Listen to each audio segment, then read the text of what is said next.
Okay guys, in order to do this cylinder work that we're doing here, we had to remove the cylinder for an exhaust flange broken stud.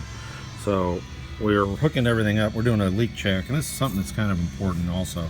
This is this one aircraft that's just been a bit of a problem. We loosened this primer line to take care of our, pardon the bouncy stuff, to take care of our issue, remove and replace. This is existing stuff.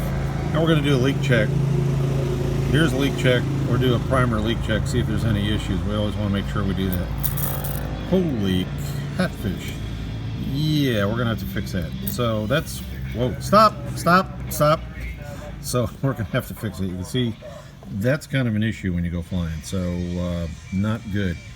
So yikes. Anyway, back to it. Okay guys, we ended up pulling that out, and you can see that tube is cracked. It's been cracked a while too. So probably for quite a while this thing's been spraying raw fuel, raw fuel onto the exhaust stack on startup. Bad stuff. Keep an eye on these aircraft, especially when different folks are working on it, or anytime you have the deal open. Anytime you replace a primer line, pressure check it. So not good. We'll get a new fitting for this, or pardon me, new hose and all that, get this sorted out. But fly safe, be safe, and keep your eyes open. Pilots, mechanics, anybody that's around, keep your eyes open. This is bad mojo. Again, rats out. Be safe. Bye.